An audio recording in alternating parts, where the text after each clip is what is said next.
Guys, minions, and welcome to unMadeGaming. We are here for another lovely episode of Unsung, where we did not have a total party kill. I mean, everything's gonna be fine, and Johnny's not going off book. Shots fired. That being said, we are here with our amazing cast and crew. We have Chelsea, aka Little Red Dot. We have Sam the Wizened Fool. We have John Helpers, one of the writers of the game, or one of the editors at least. And we have, last but always least, Johnny, aka Video Store Cowboy. That being said, if you guys want to interact with this show, check out down below where we have sweet new panels just for this show. You can click on that panel, you can donate for fun stuff to interact with us, to possibly save our lives, or to exact vengeance for John, who had a TPK last session, or last week on his game. Not my fault! Oh, it just still happened. And with that, I will hand things over to Johnny. Please take us away into the skies of Axia. No, I don't think so. Fair. That's not happening tonight. Something else tonight. Not going there.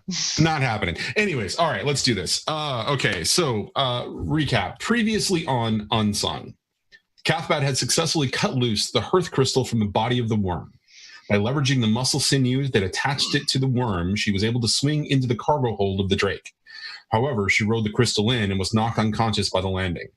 Meanwhile, Red, Nalus, and Talon had successfully fended off the parasitic slaughterfish that were infesting the stomach. They were making their move back to the Drake when they had an unexpected surprise. Explosions rocked the left side of the chamber and a large chunk of worm flesh blew inward. When they regained their senses, they found themselves facing a familiar sight: chasers. They were led by a wild woman with her face painted with a red skull. She let out a bloody roar and moved her group in for the attack. Red sprang into action and took control of the Chaser's airship, while Nalus and Talon began to deal with the street gang's thugs. When Red was able to clear the path for an exit and take a number of the Chasers out of the fight, Talon delivers the final blow and gives the rest a bloody end. Getting the Drake off the ground, the group exits the worm and into the Azure. What they find waiting for them is a much larger Chaser airship ready to hunt them down. Red again proves that he's quite the airship pilot and successfully navigates the Drake away before the Chasers can give real air pursuit. While on the long journey back to Adriel, Talon and Red tend to Cathbad's wounds while Nalus pretends to fly the Drake. As the sun begins to set, they come within sight of Adriel and discover a startling scene. Large airships are currently surrounding Gelspar, and it appears that one of them is beginning to fire a cannon at the connecting chains that hold the lower floating plateau to the rest of Adriel. We fade in to the crew witnessing all of this through the cockpit's viewport. Does Red have the controls again, or is Nalus flying? I think you have them. I don't know. I kind of think that Nalus is still doing his thing, right? I mean, right, because you were checking Cathbad to make sure she was alive. Well, that was hours and hours ago. Oh, then the trip is still. Yeah, then he would have then Red would have the Mm-hmm. Well, so actually, I'll leave this up to you, because unless Nalus asked, Red would have been happy to just watch Nalus and try to teach Nalus how to fly. I think Nalus was only taking the ride so that you could go check on Cathbad. Okay. So I think once you'd be done, he'd be like, "I gotta get me out of here." Yeah. So in that case, then Red's going to see these cannons going off, and he's just gonna start pressing some stuff, and you guys just all feel the ships start to turn and change direction. Now, where is the ship turning and changing direction to, Red? Back to the back to the worm? For now, I'm just slowly turning away, towards the rest of the city. Yeah, we're not going to get in the middle of that. That's for damn sure. Now, Johnny, there's chaser ships. How big are these chaser ships? What are we talking here? So I don't think there's a real guide for it in any of the source material, as far as I'm aware. But it's imagine the Drake as sort of a long, or a decent sized sort of schooner. Yeah. Something would be a 4 or 5 person ship with a hole below. These are gigantic galleon size. Okay. So they're not fucking around. Oh no, and they're definitely armed to the teeth. You would know that these are larger airships that could be considered essentially warships. Now, I have I have one narrative question about what's happening and one behind-the-scenes question. The narrative one is we're seeing them destroy the chains, right? The chains are it is visible to you from a distance, because if you look at the game table, right, you can see the scene that you all are looking at. That's what you're seeing at the, when you're looking at the cockpit, except along with that, you're seeing the airships kind of moving in position. There are various ones, sort of on the peripheral of Gelspar, above, the plateau itself. And there's one, the closest one to you is visibly taking action. Okay. And the other question was, the chasers, did they, does Nalos know, do they have enough money to be buying these galleons? Or is this, are they backed by somebody? Like, can I give you like some kind of something here? I don't know what role that would be, but I feel with his connections, like. What was the role that you gave last time? There was something that you gave last time to determine the state of sort of the. I want to say it was leadership, but I could be wrong. You know what? It's actually fucking back there in the roles. Hold on just a second. Sure. Let me double check something. I mean, it was high. Like, I rolled really well. It was a leadership role, I think. Okay. Yeah. All right. So give me a narrative reason why you would be able to determine this information as well. Because in this particular case, Nalos had spent a lot of time on the street. He had been assessing the situation. What would how would he come so this kind of thing, like either a gang or a smaller faction, which is what I believe the chasers are, having the backing of a large family or a merchant family or a noble family would be concerning to the Desterosi clan. It would also, like, the fact that the chasers got their own amount of money to buy galleons would also be equally concerning, because that money had to have come from somewhere, and that could be illegal activity, it could be legal activity, it could be any number of things. And I feel like at a minimum these things would all be of interest, even if tangentially, to the Desterosi family. Okay, so give me a roll. You got it. /R D20. I crit it. Yes. Let's see. How do I want to present this? Okay, so as you're kind of assessing the situation, do you remember the piece of paper that you pulled off of, the writ that you pulled off of the mage back when you guys are in the Silver Glades? Yes. Okay, so as you're kind of like you're kind of assessing the situation as Red is beginning to kind of navigate the ship in a way that kind of takes you directly away from heading towards the action. You pull out that writ and you look at it again and you kind of see the detail on it. Actually, he has to get it from me because I have the writ of passage. Not that one. No, the other one. Okay, just making sure. No, yeah. So as Nalos is kind of like reviewing this, he realizes that there's an extra element, there's an extra series of inference in the structure of the message, and there's a coded message inside of it, and you realize that it's actually a key word that it gets placed in certain documents, to be able to communicate when sort of like when it gets passed between sort of like grunts. If a sort of a higher up in an organization would kind of recognize the writ and the paperwork, they would see the structure. Yeah. They would be able to recognize the additional information. The additional information in there indicates 3 noble families were responsible in this particular case, because there is a keyword that is listed in there, and that is Trinity.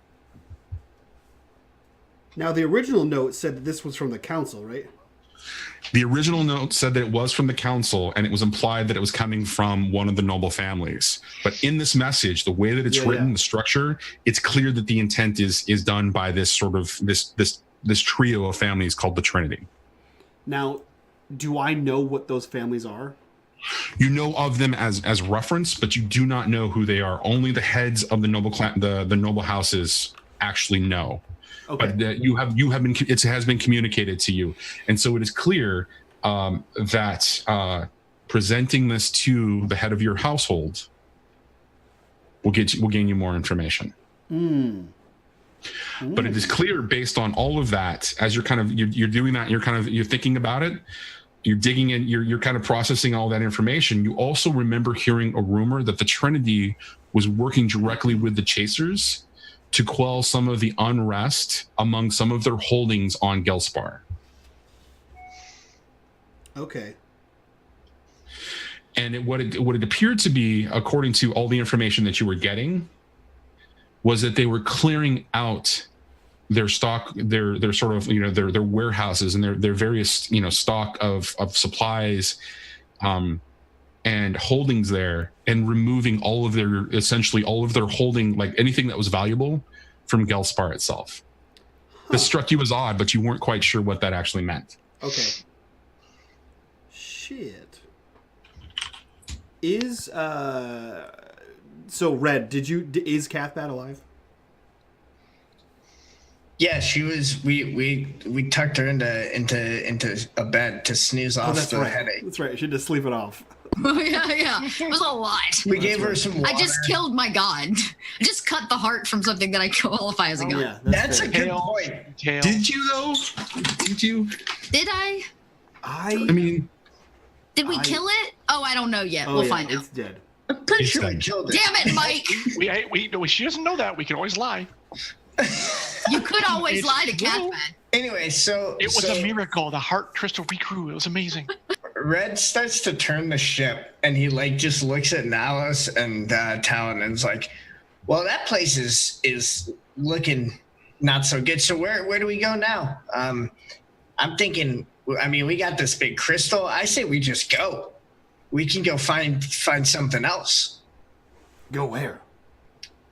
Yeah, we're supposed to deliver this back to Maddox. Remember the job we took on here? Yeah, but if Gelspar is falling out of the sky, the crystal's a moot point. That's exactly. I'd say that is that changes the deal as far as I'm concerned. Okay, he wanted the crystal regardless of whether Gelspar survives or not.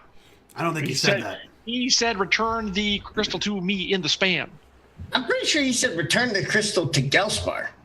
When you say Gelspar, even multiple floors down, Cathbad wakes in a sweat.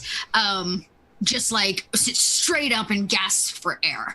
And as she does so, she takes everything in around her. It's like, fuck, where am I? I was not. And she bolts out, and you hear, as you say, Gelspar, you hear the sound of her bare feet thumping on the ground, running down the ship to you. Slithering. I think she's awake. She comes around the corner. I have to tell you all something. Okay. Hi. Does it save Gelspar from falling out of the sky? No. Well, and he points to the window. You might want to.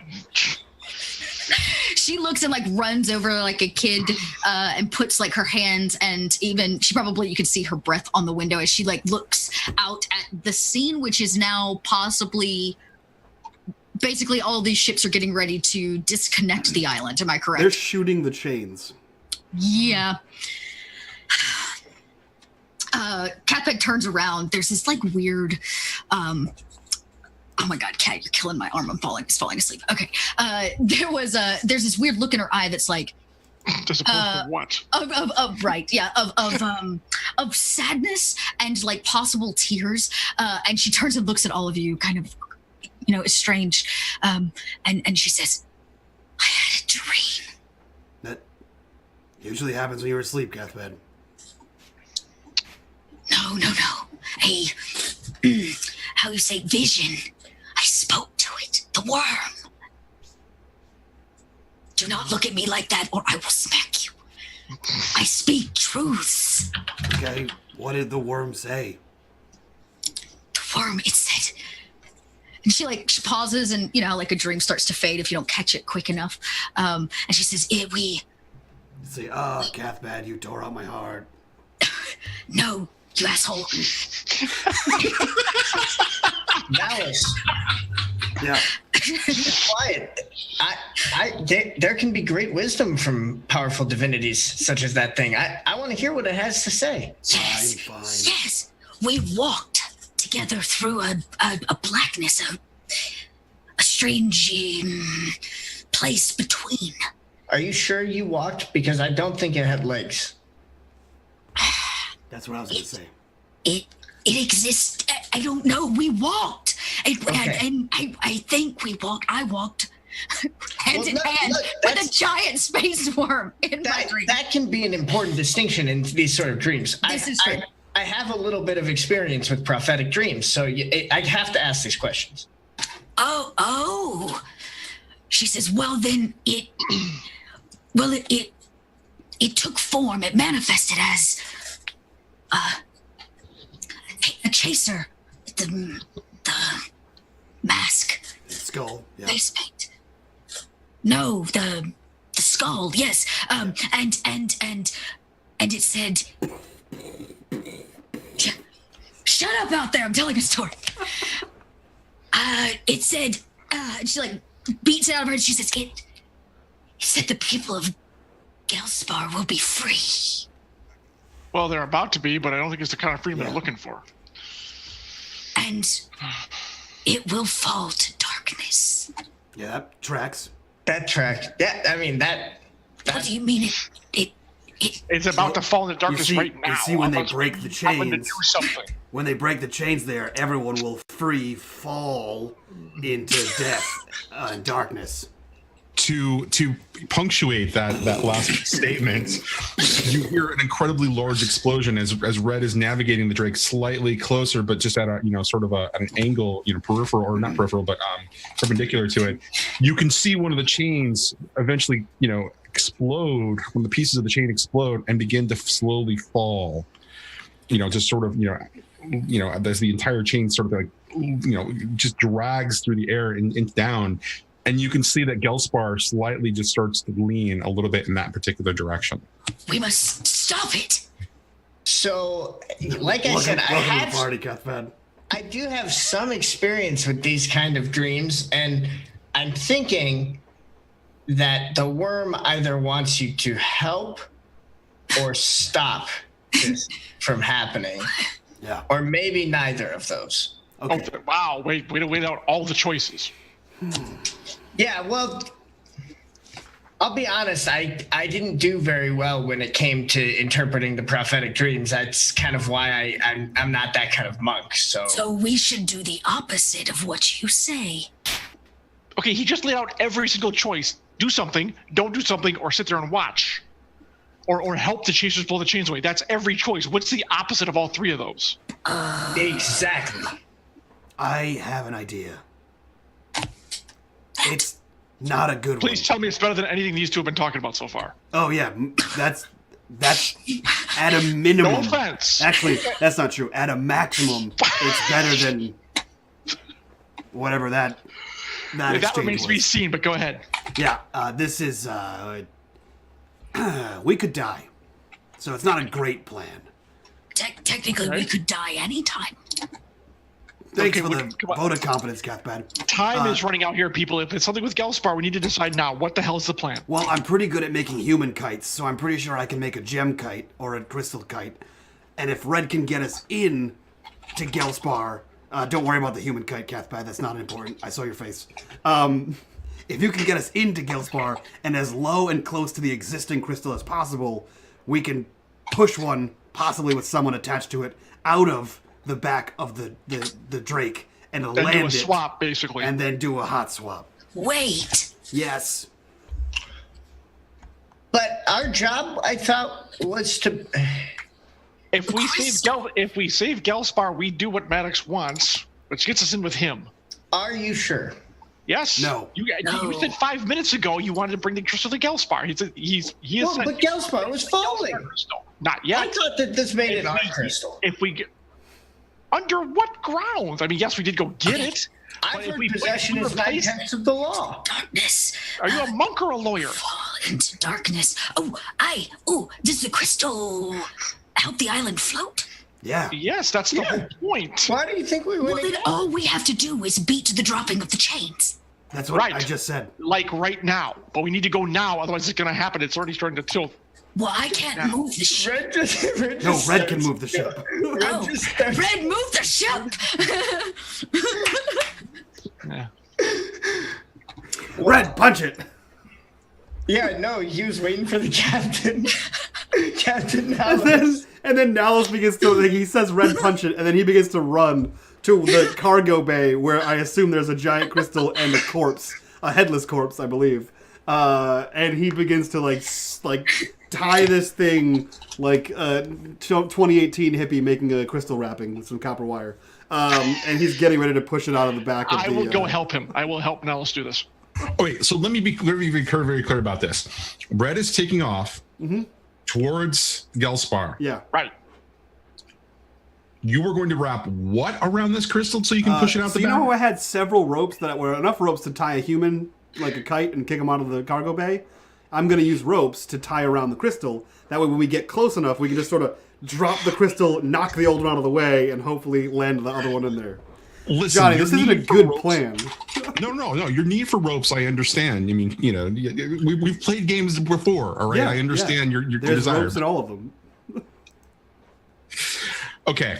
All right. And what is Dot doing? I'm sorry, what is Cathbad doing at this point? Is she still recovering? She's still trying to. She was not here the last time she was here. She was in the belly of a beast, literally. So I'm sure she's still trying to figure shit out. Where are we? What's happening? Can she? If she thinks she can help, I guess she will. Hey, Cathbad, I've got an idea. Do you remember when me and you were doing useful stuff for the mission, and Nalos was away just grabbing crystals by himself? No. Well, that was the thing that happened while we were inside of the worm. Oh, right. Yes, I was a bit distracted. Well, our ship runs on a crystal. So maybe if we like kind of take all of those crystals from Nalos and kind of hotwire it into our engine, you know, you already fixed up the ship real good last time. So maybe we can add a little extra punch to this thing. I mean, she's not the fastest ship, but I think we can make it go. Basically, out of character, I want a fucking NOS button. You want a NOS? Okay. All right. Cathbad goes, crystals. Take them from Nalos? Yes. Okay. Yeah, just take them. Nalos has to have stored them somewhere. Don't ask him. Just take them. Okay. Nalos, where do you store your crystals? She like runs up and goes, I need your crystals. You need my crystals? Why? Don't ask questions. That's what I was told. I'm going to put them in an engine somehow. What the? Okay, whatever. And he reaches into his bag that he has, his hipster messenger bag for practitioners. And I have 3 of them, but I pull out the softball-sized one, which is the biggest one I have. And I give her that one. And then, okay, she takes the what? This is... I don't know what you're doing with it. She takes off running again towards the engine. I don't know. I know Jamming in the capacitor. Basically, my understanding is that our equivalent of engines are essentially just the crystals. No, there's the crystal, and there's an apparatus that it has to fit in. It has to go in. That helps take energy off of it and propel it. So, well, that may not be what's out that bad. Yeah. Just start smashing it with the rock. Yeah, what do I see when I get to the engine room?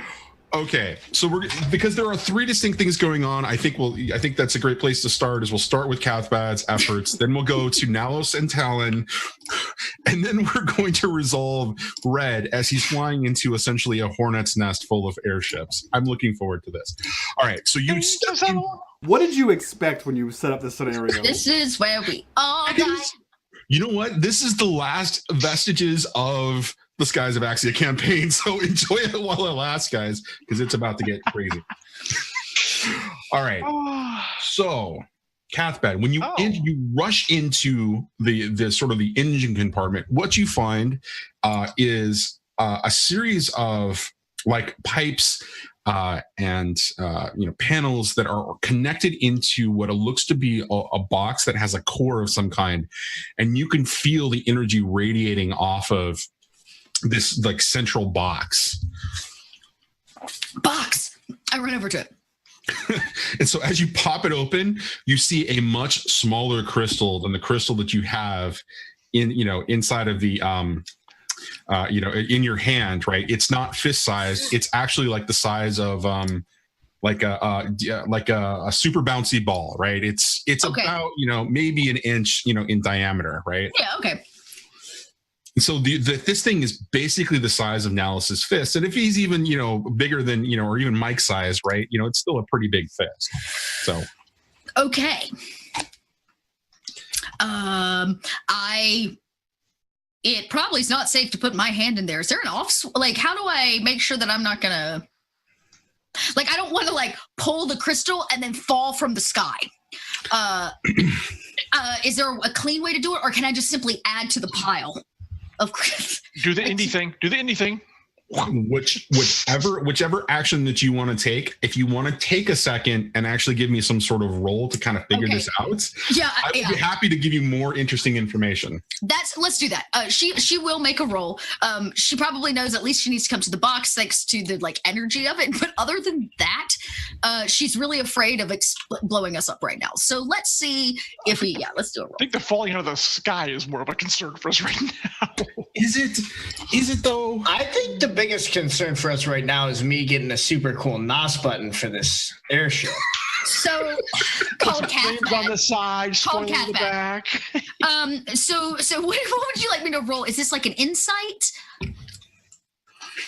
Which do you feel is like the best? Because I think there's an opportunity for knowledge here. There's an opportunity for insight. There's also an opportunity. There was one other skill set I actually thought focus. Maybe. Didn't you use mend at some point to do something? I used mend to repair it. So that's my highest. If you want me to make a mend, I can. I am more than happy to accept a mend, figuring that Cathbad will at least apply some of the logic that she had used previously into this situation. It may not apply, but it may not work out, but it's at least all right potentially. So go ahead and roll some mend. All right. Roll. Well, I've got a 16, so this can't be too bad, right? I said it. So it's definitely. She's like, I definitely don't know how to work it. Mending it's not going to be an option. Can I roll a focus to try to like tune everything out? Explosions, yelling, passengers, and like focus on this for a second and figure it out. Yes, you can. Oh, no, actually, you can re-roll the roll. Oh. You're going to re-roll the roll, but we're going to cut to somebody else because what's going to happen is you're going to look at this. You're going to get frustrated, and you're going to just step back and start meditating for just a second as we cut to Nalos and Talon, and we'll come back to you in just a second. So as Cathbad just kind of gets frustrated, kind of does start to do that meditation thing. We switch over to finding Nalos playing with his ropes while Talon looks amused. Story of my life. Yeah, I mean, I'm just trying to, I obviously don't want to toss a crystal out of the back of a flying vehicle and have it smashed to pieces. So sure. I'm just trying to find a way to secure this crystal in a way that I can lower it down without it like slipping and shattering. So as previously described to Red when he entered the airship, it's actually not like on the floor, on the surface of the sort of the cargo floor, right, of the cargo hold. Yeah. It's actually righted itself and is floating at the center of the ship. Yeah.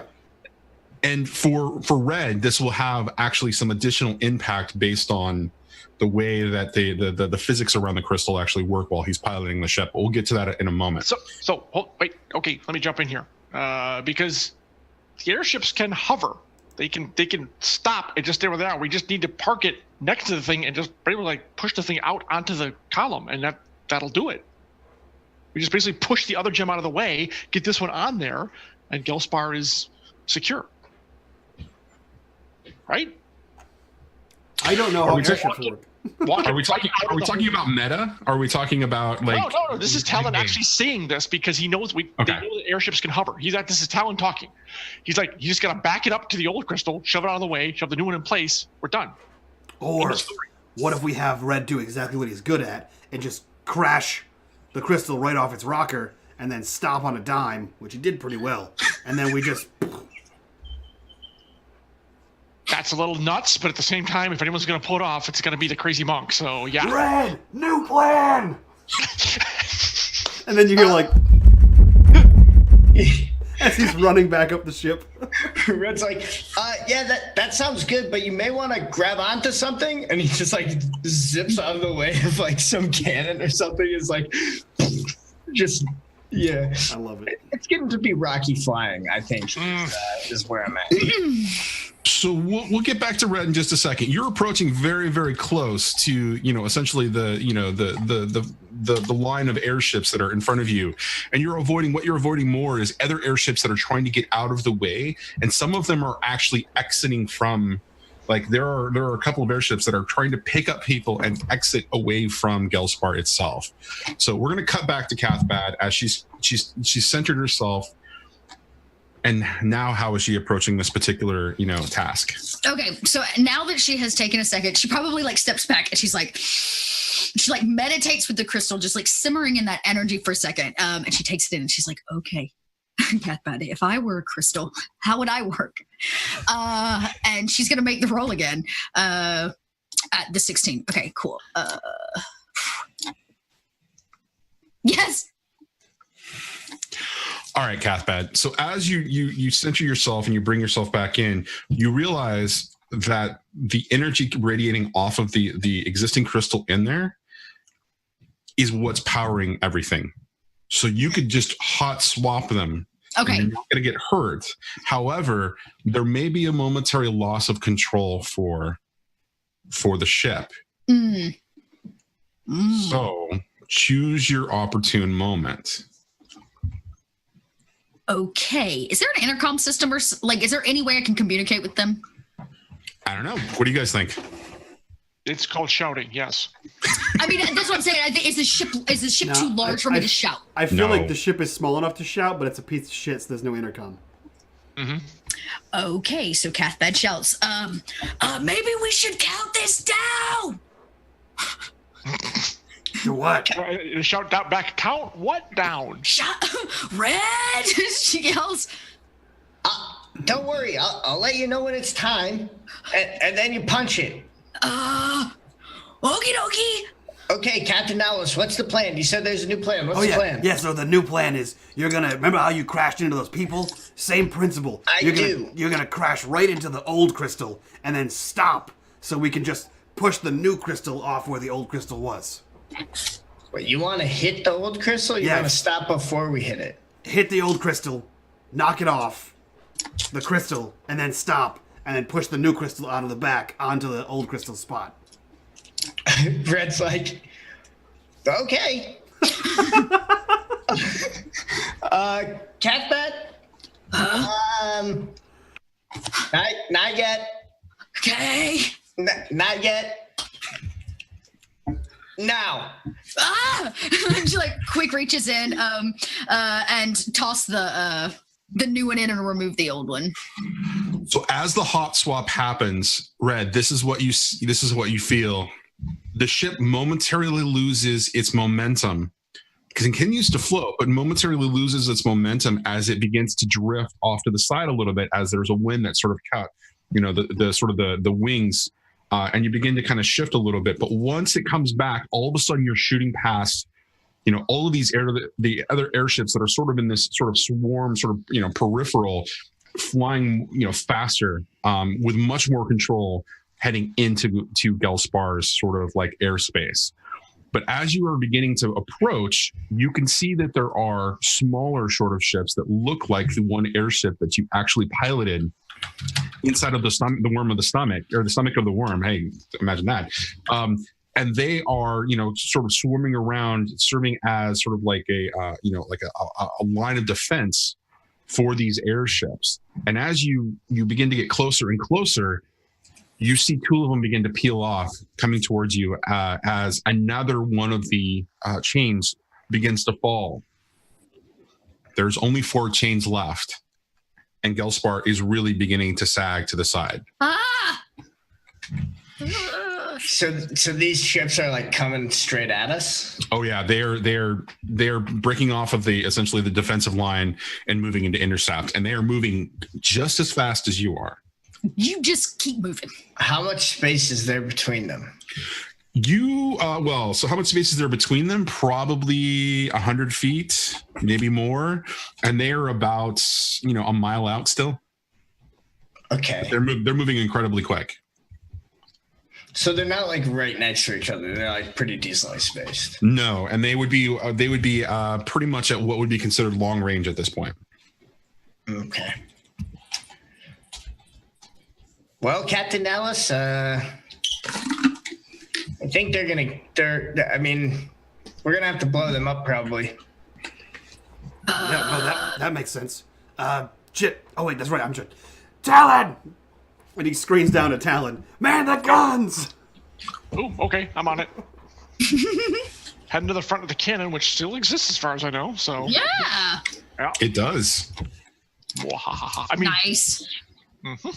the crystal. Go ahead. I think when Talon takes the well, okay, here's a question. So I have like some spells that give pluses and minuses. Are those things I can use out of combat? Well, in I this would call this particular combat. well, we haven't gotten to measure time yet. I have a question for you. How do you think those spells apply to this particular combat situation? I mean, so it just like kind of depends, like, right? Like, so the spell that Red has is called like Virtue Fortune. Okay. And the way I've been imagining that is essentially just like basically Red's magical power is all about like enforcing his spirit and his will upon the world, and that can drain him. But that's like really what it's all about, right? And so like Virtue Fortune is essentially like using his connection with the gods and with like these divine forces to essentially get like luck to bend the right way around somebody. Okay. But the thing is, though, the reason I ask is because if I can use it out of combat, I don't see why I wouldn't just be always constantly using it on someone. So that's kind of why it's like maybe it is only meant to be used in the combat situations.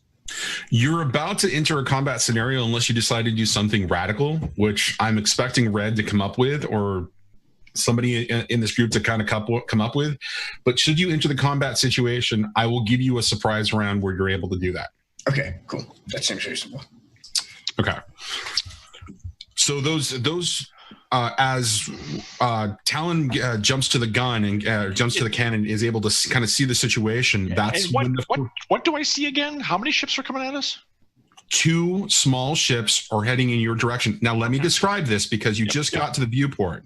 So as you get to the viewport, you're looking out where the gun can actually be used to target it. What you see is that the ships have entered medium range and have begun to fire their own cannons. At this point, the large galleon-sized airship and its other perimeter defense smaller ships have not taken notice of you. But they are these two are beginning to move in, and they are starting to fire, and there are explosions happening at a long distance from you still, but they are getting closer and closer as the distance between the two groups diminishes. Okay.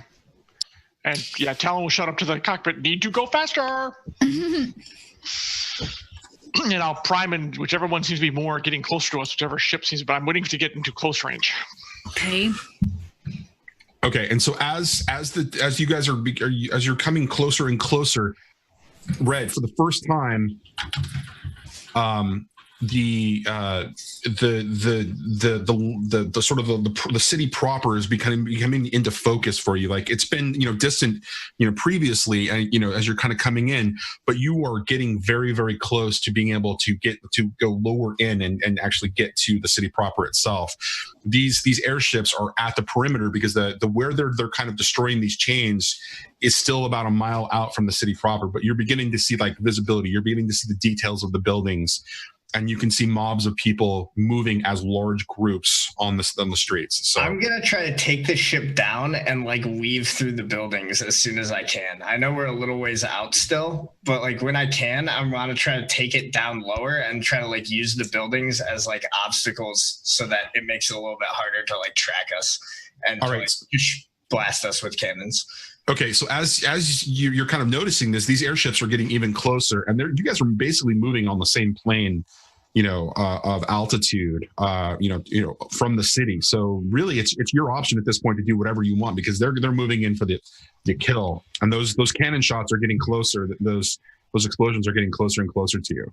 Yeah, I'm definitely gonna dip into the city. I'm just gonna try to do the car chase thing where they start just zipping through side streets and stuff and trying to get each other to crash.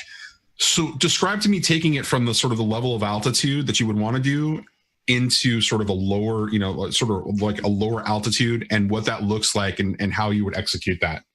Yeah, that's a good question.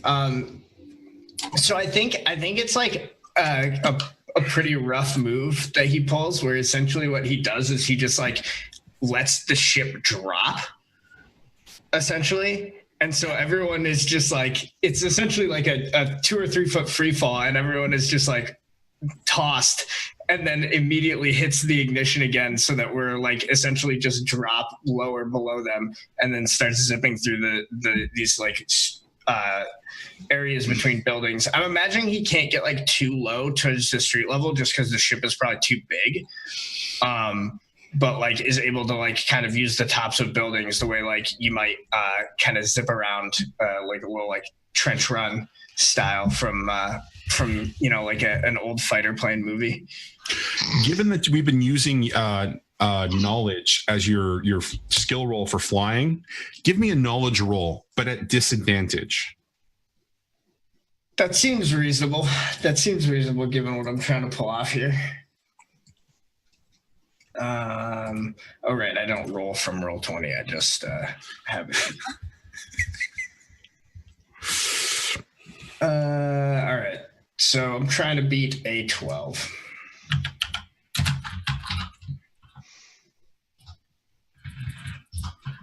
Come on. Nope.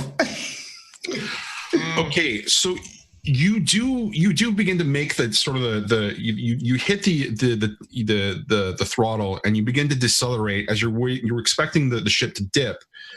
But what you were neglecting to remember is that you've got a gigantic hearth crystal affecting the ship, right? And because you didn't compensate for that, right, what happens is the ship begins to decelerate and begins to slow, but its descent, it's more controlled in a way that's almost a little too slow, as the first explosion, that is close enough begins to, reach the area where you were and rockets the ship, and everybody inside begins to feel the sort of the frame just sort of, shake from the concussion wave of the explosion, as another one does, and another one does. Can and I they shoot back? And they hold on a second, as they buzz right over. I would have shot if they were in range. I wasn't going to let them get that close. That's the problem. So here's the thing. Because of the way that he dipped it, the ship tipped this way, preventing you from actually being able to easily target them. Damn it, Red! Hold it steady. Catherine goes, I'm going, wait. And you're yell, I'm coming.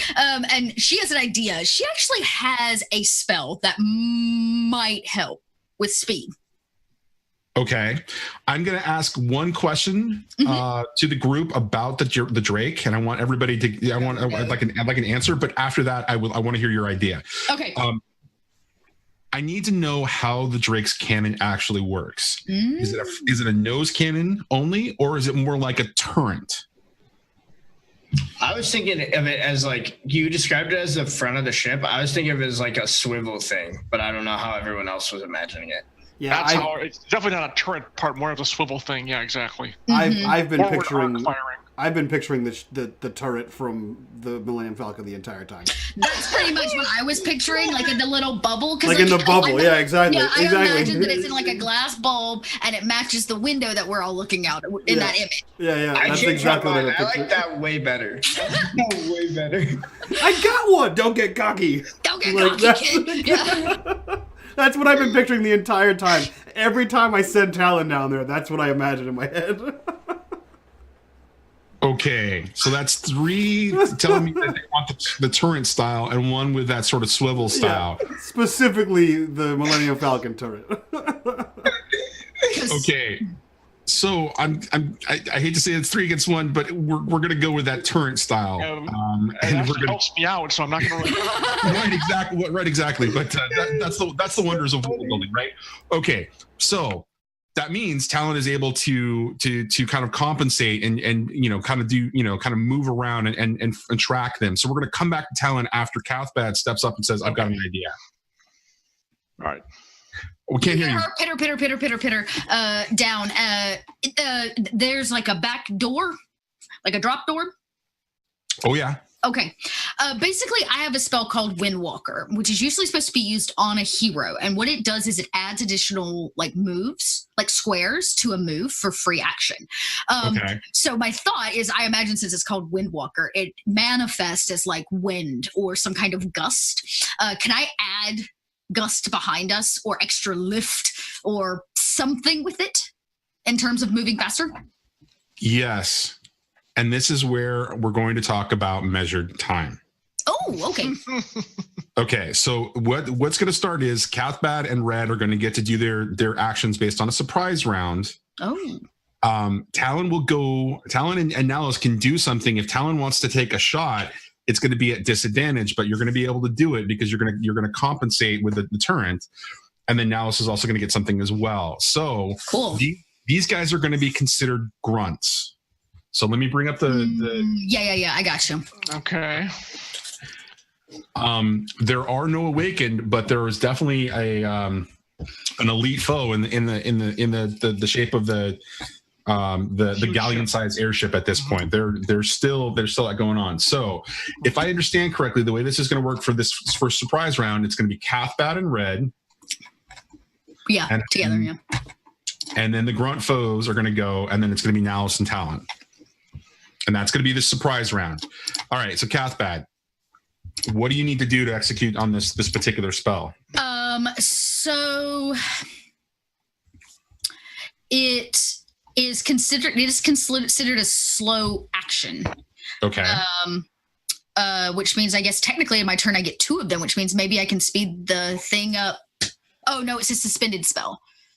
Okay, so yeah, it's a suspended spell. So it doesn't say I need to do anything other than be in range, which I am. So Cathbad's going to go to the cargo hold or like an open area near the end of the ship. I guess I don't even have to drop the door. I simply go down on all fours. Like maybe she's going into like a meditative or like, I don't know, sun pose. She puts all of her hands on the ship and she goes, come, fly. And underneath the ship, she adds this gust of wind, like almost on the other side of the hull, that helps lift the ship and move us faster.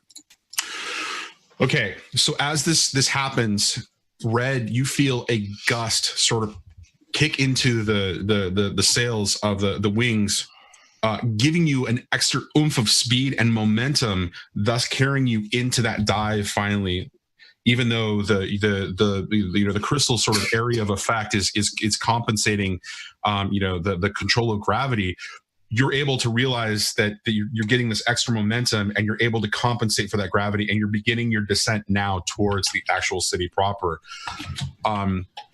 And for Talon, who what you're going to see is that as that dip begins to happen, you're going to be able to swivel around, and those airships are now beginning to come back into range. But we're going to give Red his ability to do his precast or his surprise round spell. What did you want to do, Red? I want to use Virtue Fortune. Okay. And I will use it on Talon. So you can get a plus or minus 2 to all of your shots with the cannon. As I Okay. Yeah. Since I'm running disadvantage, I'll take every advantage I can get. The disadvantage is only on the first round. I mean, on the surprise round, if you take a shot.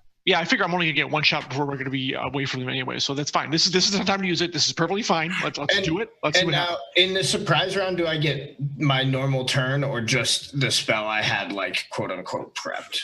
You can do anything else that you want to do. It is a surprise round at this particular point. Okay. And which I should ask Cathbad if she wants to do anything else.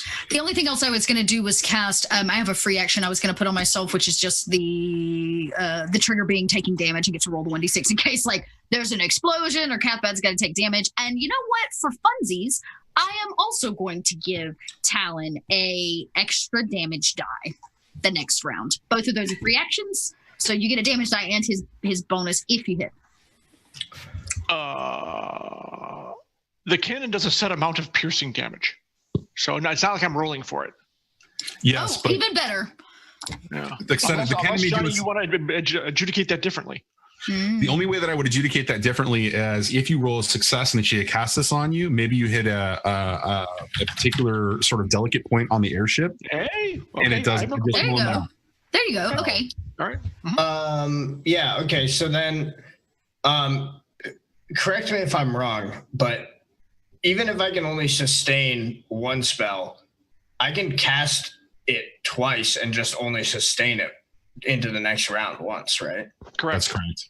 All right. So I will use a second virtue fortune on myself. So yeah. So Red begins to chant a little bit, and we see the soft glow coming from his prayer beads as he tries to bend the wheel of fortune around him and have the fates smile. I think maybe we get like some like weird like statistical anomaly type effects. Like we see like something like on the dashboard, like, you know, like I'm imagining like a coin like landing on its side instead of like landing on heads or tails, you know, because he's like doing weird things to affect luck.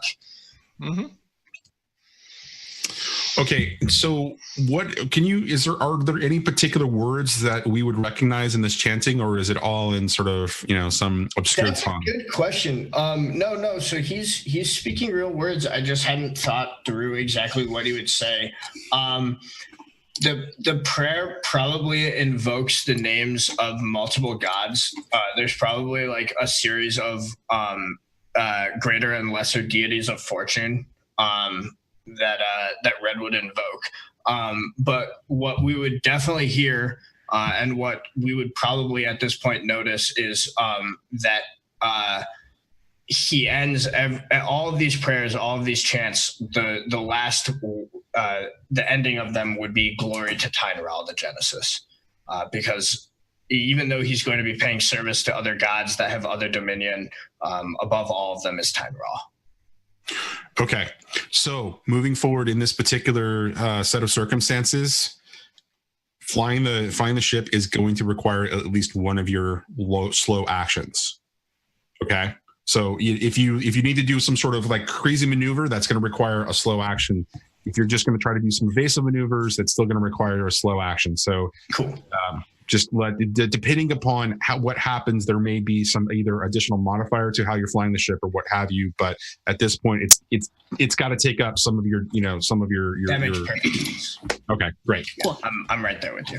All right, so the grunts are going to go now, and as I said, Talon, as you're kind of swiveling around and you're able to get them into your view sight, you notice that they're making sort of a long sort of bank and coming in for a diving attack, but they are not in range or pointed directly at you. So you've got an opportunity here to really kind of to take a shot at one of them, but they are still sort of moving in an arc and a curve, you know, coming back, you know, sort of focusing in your direction. So now what do you want to do?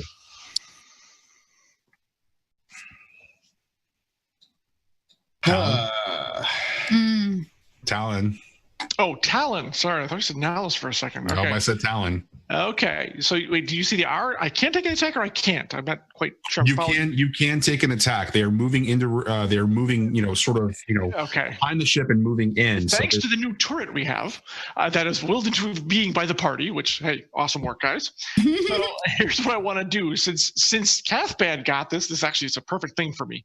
I want to use my focus maneuver, which is a focus skill check for +1 die to next damage or healing action. That is a fast action. Nice. Okay, so I gotta make the focus skill check first. Let's see if we can do that. Boop, boop, boop, boop, boo. No.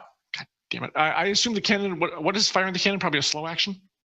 Yeah, it's definitely going to be a slow action. All right, I'm going to try it one more freaking time. Oh, you know what? I'm not on the right. Well, no, I'm going to keep it. I'm going to try it one more time. So a second fast action. Hang on. See if we can get this out of the way. Come on, baby. There we go. All right, now, before I take the shot, I pound my waking draught. Oh, okay. Reduces my disadvantage to a normal skill check. Okay. All right, and then I have Nice. the +2 from red, which should give me. I mean, I've got. If I'm making a cap check, which I assume is what I'm doing to make the attack roll. Yep.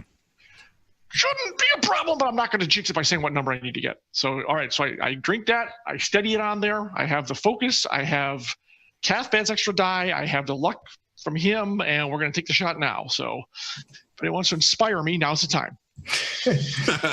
All right, here we go. That'll do it. Okay. Yep. So you made your cap check. Yes. I mean, I rolled right on my normal cap check with -2 is actually a 12. I needed a 14. I'm good to go. Actually, the 12 will make it piercing. So actually, well, it's already piercing damage anyways. It doesn't matter. So, and then 2 quote unquote extra damage dice that you can adjudicate however you wish. So what we're going to do is we're going to say that the cannon does double damage Oh my God. because of that, right? Well, you don't know how much. You don't actually know how Right. much the ship actually is doing, or how much these airships actually have.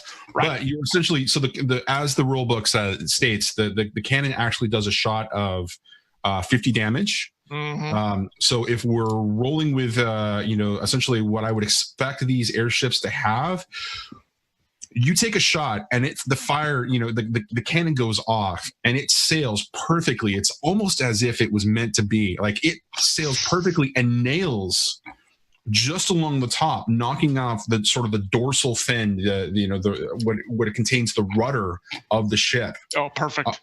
And it just wow. it's not able to kind of steer, right? It's not able to kind of turn. So it's still kind of coming in barreling, but it's now off at an angle. And you can see that its cannon is trying to angle towards you because it's starting to head off towards the side and not able to get a straight shot on you as it's kind of careening that way. But you can see the other one is sort of making in. You don't have any other actions at this point, right? You've taken your too fast and slow and a free. Luckily, the waking draught was a free action. I'm out. Yep, I'm done. All right, so you can see that the other one is beginning to kind of barrel in at you. Gotcha. Nalos, you're the last in this sort of this surprise round. What do you want to do? So how close are we to where Nalos wants to be? Right? Are we close to it where we're dropping the crystal off?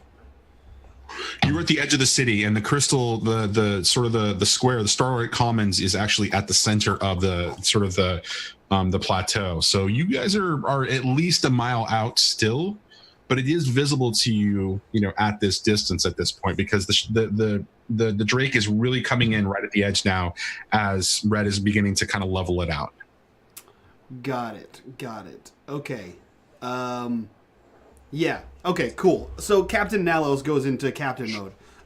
First, I'm going to use the ability Guide, which allows me, it's my maneuver. I'm going to make a what is this check called? A leadership check. And if I succeed, a person gets advantage on their next roll. I almost crit it.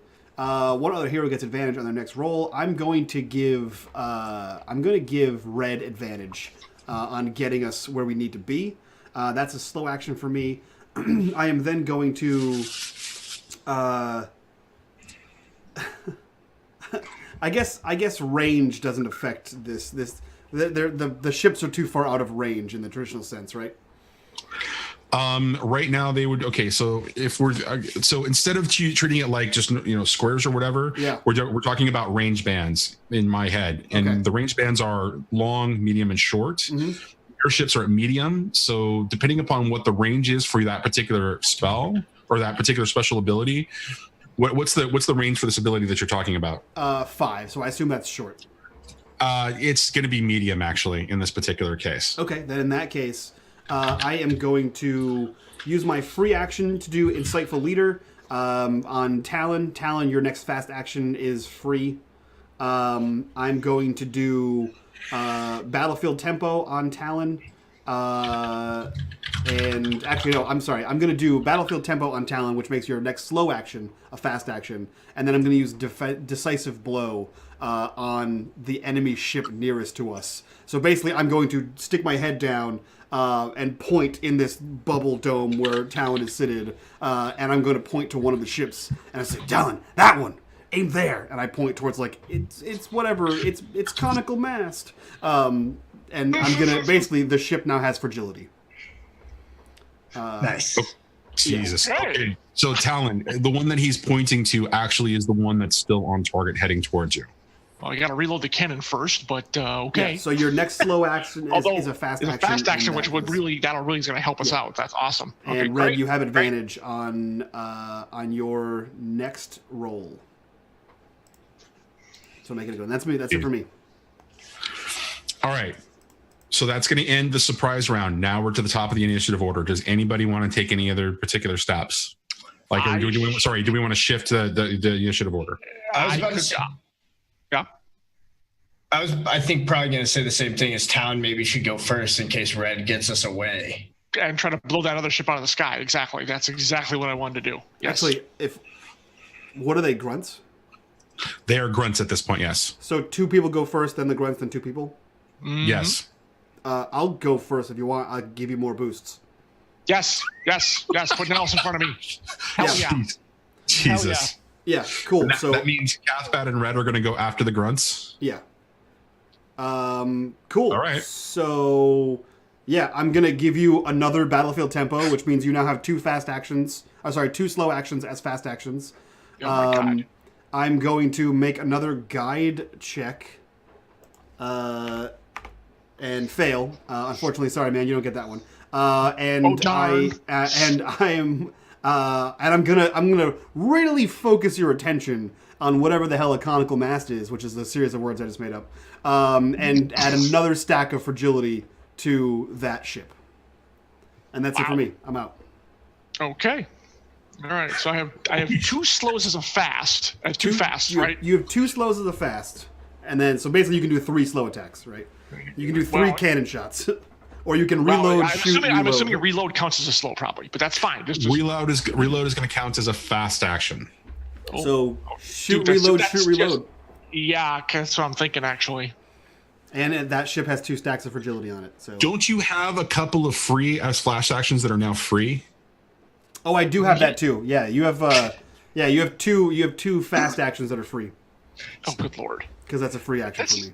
That is totally sick, man. Now this whole thing is just let me break the action economy of this game really quick.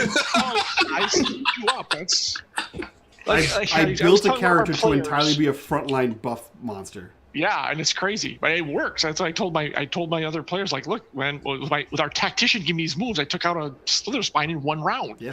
Because it gave me the ability, and I'm a massive damage dealer, so it's a nasty combination when we work in concert together. Yep. Okay, so first thing I want to do is another. You essentially have 2 free slow moves. Yeah, pretty much. But didn't you almost give me 1 fast as a free as well? So you have 2 slow as a fast and 2 fast as a free. Jesus, keep track of that. Well, I still want to do my focus to try to do more damage on it again. So that's like you said. So I can focus mine as well. Let's see if I can get that off first. So there. So that's the thing though. So you got to be careful with your timing, right? That's the confusion of the game. If your focus is a slow action, that's now your fast. Yeah, but it's not. It's a fast, so it's not a big deal. But so that's now free. a free. So yeah. So check that off. Now reload, which is the fast action, which is my other actual fast, which is now free. Right? Yeah. So okay. So now you're back to your normal 4 actions. Right. Thank you. That helps. All right. So we're gonna take the attack shot, which is now at normal. It's now a fast. Yeah, but I gotta ask Johnny, am I rolling normally now? Yes, you're rolling normally now. All right.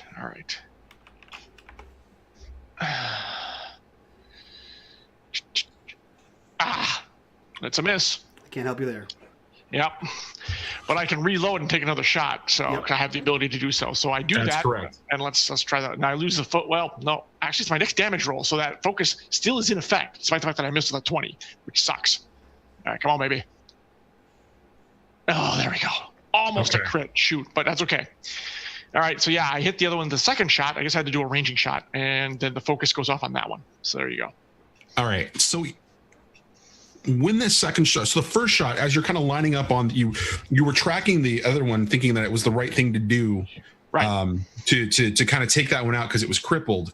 But now as points this one out to you, and so you reset the shot. You fire too soon on the first shot. It goes singing past and explodes behind the actual behind the vehicle. But the second one just kind of lays right into it. Right, it fires and it goes directly into the cockpit, sailing through and explodes at the center of the actual airship. Ooh. And this thing, because of the fragility, shatters completely as it just explodes completely outward, taking that other airship out. As you can see, the other one is starting to kind of angle its cannons in a way that's, trying to aim towards you. But at this point, that first one is completely gone, just removing it from the situation. I just want to point out, if my math is correct, you have one more fast action, so you better reload. Yeah. Then I will reload the cannon. You will reload the cannon because now that other airship is going to take its first shot. And it's going to fire at Red. So, Red, I want you to roll me. I'm not sure how to really adjudicate this, but I think that still you rolling a dodge makes sense here. That seems reasonable. Yeah, that seems reasonable. I'd go for it. Yep.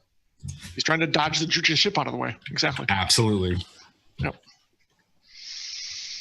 With my -2, that takes me to 9, and so with -2 it takes me to 7, which is below my dodge of 8. So yeah, Red zips out of the way as the cannonball comes in. All right, so technically you have advantage on that roll.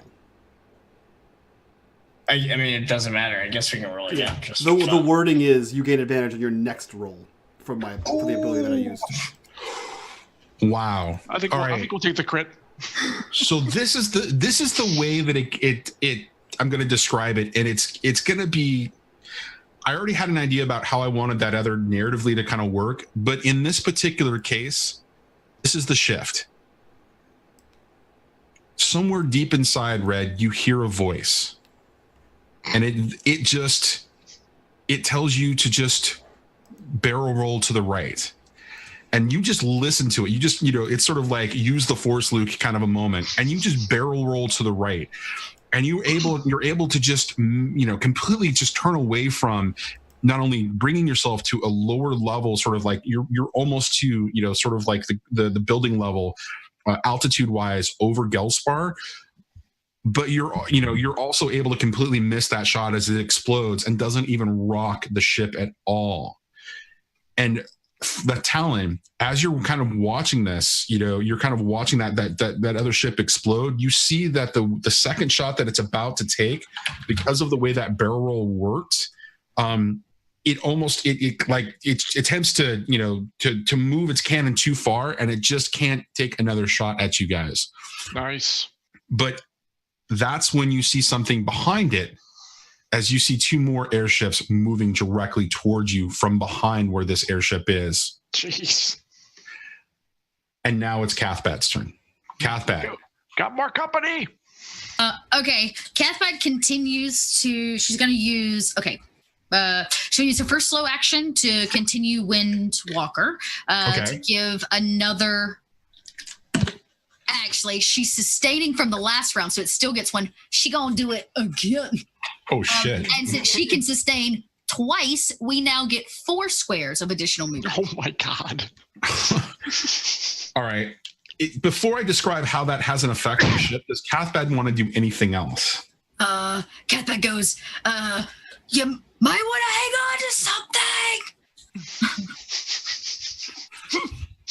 I just picture you Indiana Jones, you hot swapped the small crystal with a large crystal, and now you're just standing there just dumping magic into the engine. Like it's fueled solely by this giant crystal and willpower. You're like, just go faster! Yeah. Red feels the extra boost of acceleration as it pushes him back into the seat, making him think twice about not buckling down into the actual ship's cockpit seat.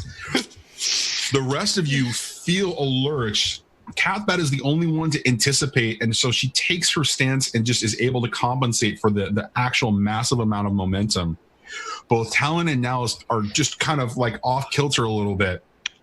But for Red, what you see out in front of you is you just watch the cityscape disappear under you as you are now from the edge of Gelspar almost there. Like you can actually visibly see the crystal atop this sort of like, this massive sort of mounted structure, and you can see Starlight Commons just sort of spread out below you, maybe 50 or 60 feet, just less than a quarter of a mile in front of you.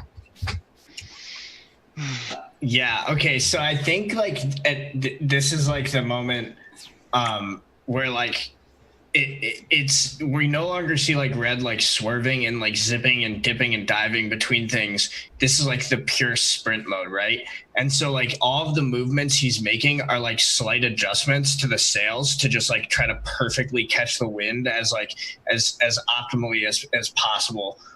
So like the ship is still making like slight turns, right? It's like kind of cutting back and forth a little bit through the wind. But he's trying to just like basically go as fast as possible and use as much of the boost that Cathbat is giving. So I still do have a slow action to spend. So I will sustain the Virtue Fortune on Talon and use it on myself once again. And I'm guessing I got to make a knowledge roll again. Yes. Alrighty. I don't have advantage this time unless I missed something from Nalos. No, you don't. No, it was an advantage of one time. Yeah, that's what I thought. Let's get it going. Oh, that'll do it. 12 minus 2 is 10. My knowledge skill is 12. All right, narrate us into this moment, and then I will describe what happens next. So yeah, I mean, Nalos told me to crash the ship into the crystal. So I'm crashing the ship into the crystal. So we're like flying. I think we're like probably going faster than Red's ever flown before. His robes are like whipping out behind him like Snoopy in the biplane style. You know what I'm talking about with the scarf. And I think maybe we even see a little bit of some like tattoo a little bit on the back of his neck poking up from beneath his robes. And he just goes flying. And at the last second, he's just like, here we go. Hold on to something. As we just slam into the Hearth crystal. And so as you do this, there is a large sort of crunching sound that comes from the front of the ship. For the rest of you, Red's just announcement of that, that the impact is about to happen is giving you just enough time to be able to grab onto something and secure yourself. And even for Talon, who is in this sort of this cockpit side of kind of situation for this turret, it rattles the sort of the compartment space of the cockpit such that the gun just kind of swings off to the side a little bit. If you have to take another shot, it's going to require you to kind of reset. Mm-hmm. And for Red, and I believe Nalos is up front with Red, both of you see that crystal just kind of dislodges itself from the sort of the foundation sort of like mounting of it, and it goes flying off. And you see it begin to kind of move, and it's still, there's still a lot of momentum, but it's slower than you would expect. As it lands and just kind of smashes into the side of a building. But the rest of the sort of the commons area, there's debris everywhere, but it seems pretty freaking empty at this point. And so the airship is stuck right on the mount right now. It's like it's crashed and it's sort of smashed into it. As we enter the next initiative order round. What do you guys want to do? What do you switch it up? All right, we're there. You're there. You have crashed into Starlight Commons. Fucking A. Okay. Who wants to go first, guys? So, so we need to get the crystal off the ship now, basically. right. But the ship is on the mount where the Ground. crystal is supposed to be, right? It is crashed into the mount and knocked the thing off. Like Red just basically knows this thing. Yeah. He No, knows I this just right into want it. to make sure. Do we think that Red can still fly the ship, or is the ship fucked? Judging by the explosion, I mean, judging by the crash, right? You told me to crash the ship. I did. Okay, I have a crazy idea. Okay, Catbat go has a nuts. crazy idea. Go for it. You crashed into it, like you are like. I guess I'm trying to decide. Has the ship hasn't come to like a stop? No, it did. Oh yeah, That's it's come to the- a complete stop. Yeah. Yeah. Like if You don't know if it's like you this, don't know he if it's crashed like attached to into. this thing up to this point or whatever. So Well, I think Red should go first to try to move it out of the way. And Yeah, for sure. If we were still moving, I had an idea, but we're not moving, so okay. We're not moving. Yeah, so Red All right. first, and then Nalos and Talon, if we on our turns try to move the crystal out of there, so I have to get out of my. I was about to say, yeah, Catbat would Unless I come should out stay first. here in case we got ships coming in, but I don't know if I can still shoot at them. That's the question. Okay. Let me go next, only because Catbat, if the ship is damaged, she might be able to fix it, and if not, I can at least get down there and start prepping the crystal, which I'm going to help with anyway. So let me go after Red. That makes sense. All right. So right now, as you look at the initiative order, I see Red and Cathbad, Grunt foes, Nalos. Then we're going to see some elite foes. And then, Eek. Yeah. does that make sense? Yep, we got to get this crystal on. We can deal with the guys after. All right, sounds good. All right, Red, you're up. What are you doing? I will try to follow instructions and get the ship out so that we can get the crystal in. Give me a knowledge check. Okay. First things first, maintaining the virtue fortune on Talon, re-upping for me. And then Yeah, having 2 sustains is like amazing. I fail. Oh, That was your first slow action. Is that correct? Or were the two, or those other two were fast actions? No. So the sustaining it is 1, and then casting it is Okay. Sustaining it is free. Casting it is slow. How far off are you from? You got a 12 for knowledge, right? Yes. So I need to get it down 2 in order to hit my 12. Because I'm at 16 minus 2 for the spell is 14. Okay. I'm gonna ask, is Nalos able to trigger one of his abilities to do anything about this? I think I remember you being able to do that at one point. Yeah, I thought Nals had something for this. I do, but technically I'm all out of actions until the start of my turn. yeah. Unless he held one back, there's nothing. He can do. I don't have any. I didn't save any actions. It's true. Okay. I mean, so question, I'm sustaining both of these. Does he get any kind of benefit for me still like levitating the ship with wind?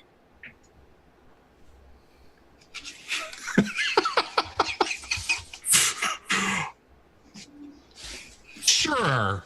That's I mean, it's a perfect. super long shot, but Yeah. it is true. I am sustaining actually double the No, amount. I am all about this. I think this is actually good. So here's what happens. Just Red, describe to me how you try to kind of navigate the ship away from it. You've crashed it in. The nose is sort of crunched now under the sort of the cockpit area, right? There's the 2 levels. There's the cockpit area and the upper deck, which is basically the crew deck, and the lower deck is the cargo hold where the crystal was. You have smashed this thing through essentially the front of the ship at the cargo hold area. It's now, if I believe one of you was down sort of in that area, you would see, part of like the sort of the stone structure mount kind of peeking through at that particular point. How are you going to dislodge the ship?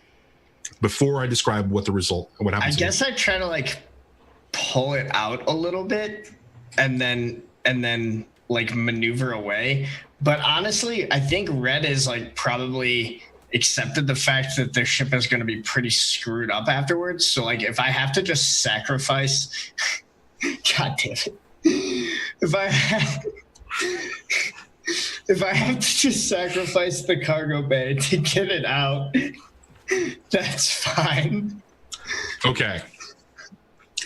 So as you begin to pull back and dislodge the ship, there is a gust of wind that comes up, right?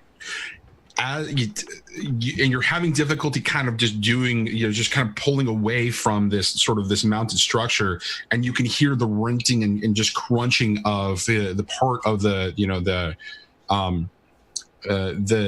drake as this is happening. But a gust of wind kind of pushes you, sort of away as this is happening, and sort of swings the ship around a little bit. Two things happen because of it. One, it gives you a better angle to kind of pull the ship back from this mounting, and so you're able to eventually kind of slip back. The other benefit about it, and you're going to have to wait another round to be able to take any type of action to be able to do this, but the other benefit about it, though, is it swings the cockpit in such a way, or sorry, the turret in such a way that Talon is now generally facing in the direction of the two oncoming airships that are coming down at you. And also he sees that one of the galleon-sized airships has now started to descend in its direction, as it is no longer focused on one of the chains. And so now it's Cathbad's turn. Okay. I realize that the ship has come to not necessarily a stop, but it's definitely we've arrived. You've arrived. We've arrived. Okay. How difficult will it be for me to continue to sustain one of the winds? Not difficult at all. Not difficult, and move. And move. Okay, cool. Cathbad releases one, continues to sustain one of two, and then begins to move to, I guess I'm going to guess the cargo hold, regardless of whether I was sleeping. I'm going to hope that these three people, while I was out, put it in the cargo hold, the crystal.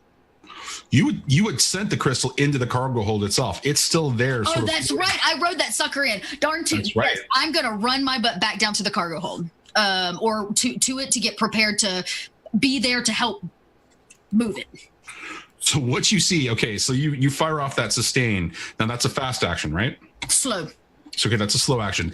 Your second slow action, you navigate from the sort of the engine area down to the bottom, and what you see in front of you is the following.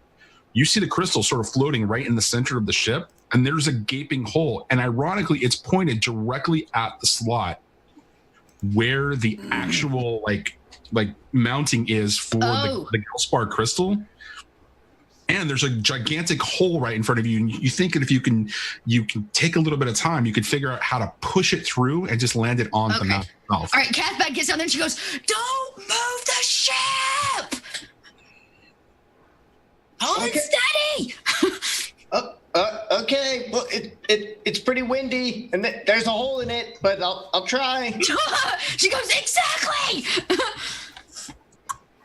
At which point, Talon now sees, as the grunts go, those two airships that were coming in hot pursuit were at long range. They are now moving in close, and they are firing off cannons left and right above, essentially, Starlight Commons. They're not connecting yet because they're about to get into range, but that's not going to happen until next round, giving Nalos an opportunity to take some sort of action. Shit. Well, first. Yeah, first I shit. And then, so it's going to be, I assume it's going to be a slow action to move the crystal, right?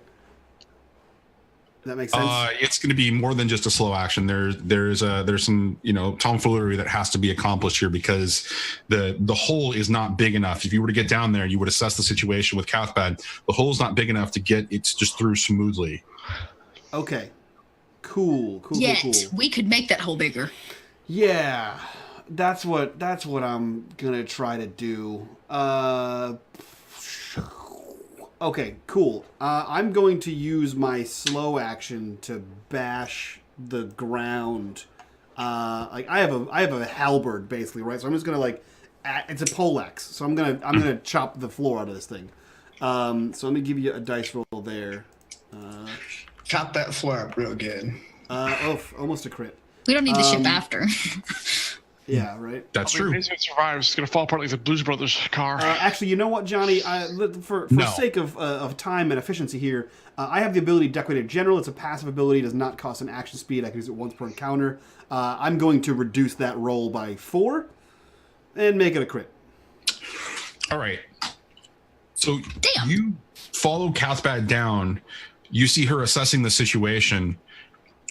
With your movement is your first action. Your second action, you basically enact that, and you swing this halberd. And Cathbad, what you see is Nalos do something absolutely amazing. He takes this halberd and just swings it around the sort of the peripheral of the hole, and basically is able to rend the metal just away.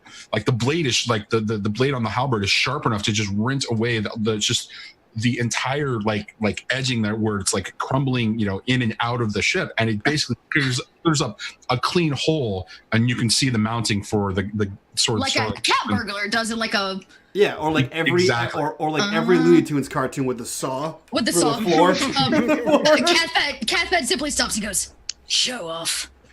And Yeah, then and then I run over to the crystal to maybe assess it. And my last action is going to be Insightful Leader, which is a free action. And I'm going to use that on...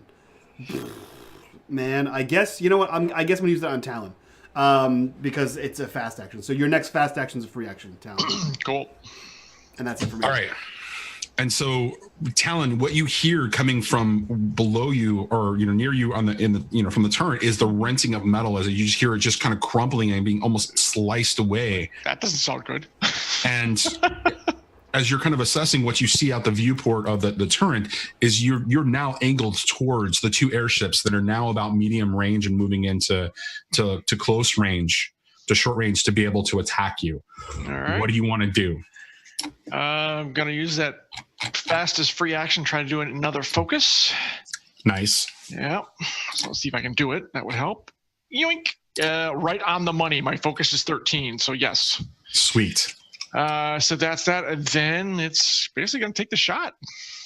Okay, take your first shot. Yep. Fighter 1 or Fighter 2? 1. They're both untouched. Damn it. Missed. Okay. So let's see. It's a fast action to reload. Oh wait, nope. But that'll only be a fast action left. If you want to take that fast action and do what I would call like a concentration, you take the time and aim, your next shot will be at advantage. But I got to reload anyways. Well, yeah, I would, but I don't think I can get them both off in the same round. But so I'm just going to reload so the cannon's ready, and I'm just going to have to hope I get the shot on the next turn. Okay.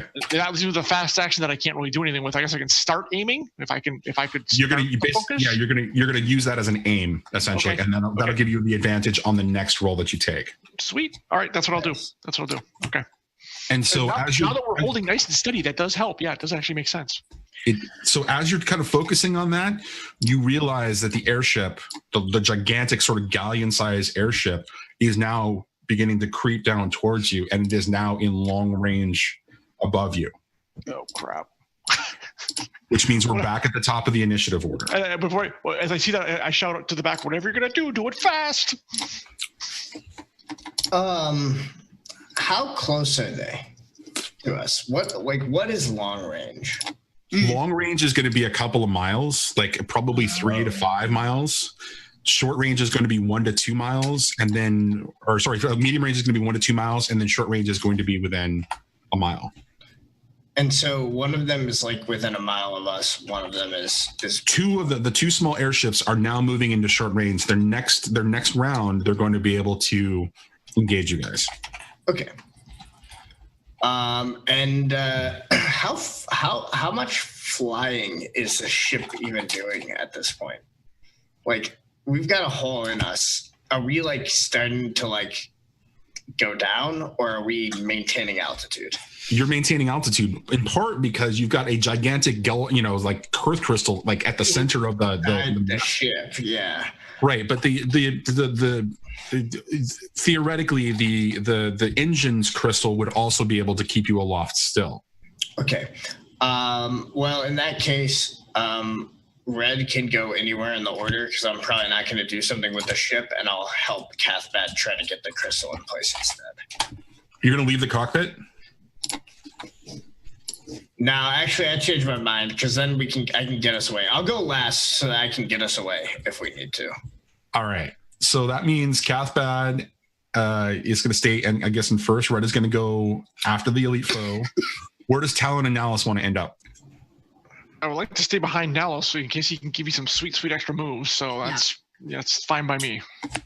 Does Nalus want to go before or after the grunts? Or does he want to go first? You two should go before the grunts to see if you can get this crystal out of the hold. Yeah.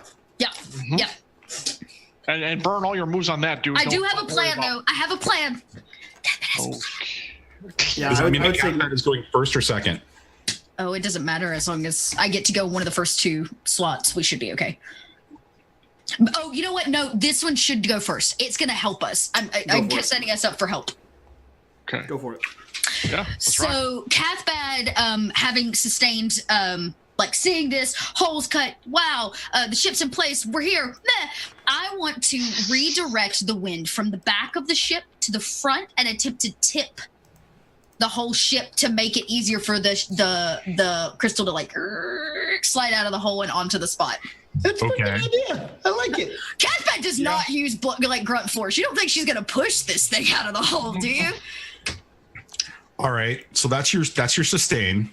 Yeah, that's the sustain is to tip, and then I guess I could go.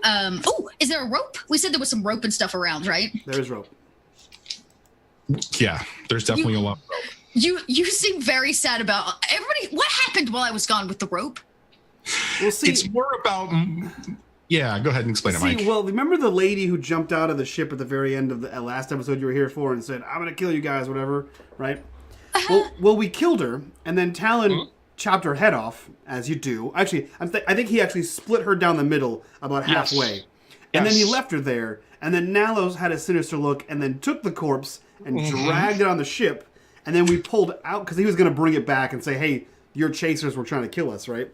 And then we pulled out of the worm, and several more chaser ships came at us. So in an attack of very aggressive intimidation, I tied ropes to the armpits and hip pockets and pushed it out of the back. Her, did you? I pushed it out of the back of the airship like a human kite. Yeah. What happened was all of the ships went, ooh, and left.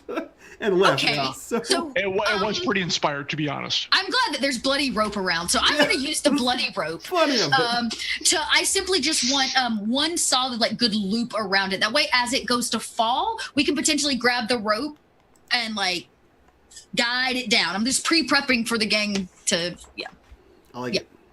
Remember that it generates its own field and that causes things to levitate. It's floating. It's not actually laying. It's not on the ground. It's actually floating. So. Oh, well, I guess. Well, then I guess I am going to have to push it. I'm still going to tip the ship, but I guess Cathbad will walk over and start the push.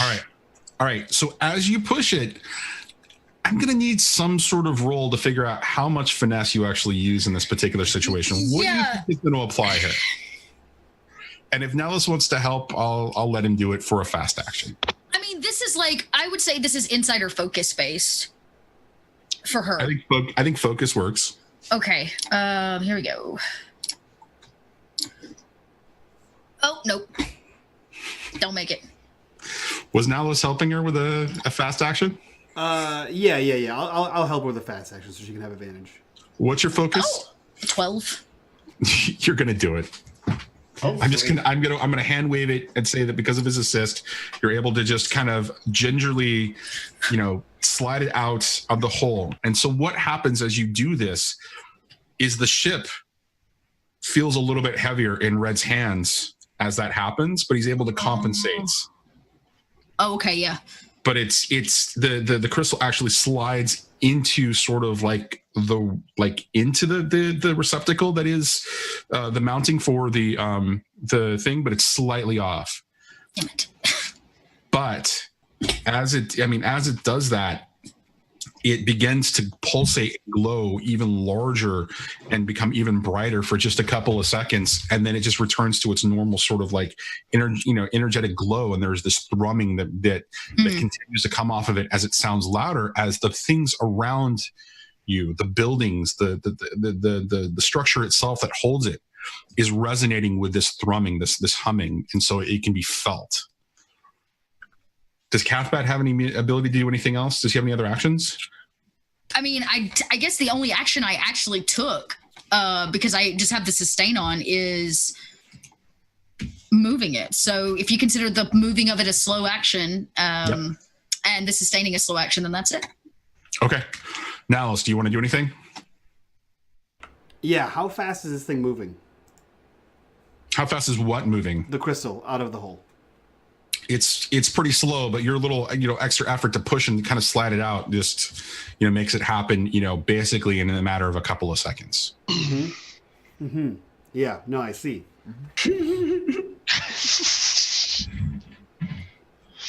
I jump on it. As it lands? Yeah, I'm gonna. It's floating down. I want to get there faster. Also, I'm a human shield. I'm a literal walking bulwark. So if someone attacks this ship, it's gonna hit me, and I'm a beast. At least I hope it's not a cannon. But even actually, you know what? If the cannons do 50 damage, I'm still fine. I'm still okay with getting hit by a cannon. So yeah, I jump on this thing, A, to force it down faster, and B, to protect the crystal. All right. Because why not, Johnny? Okay. I assume that's a slow action.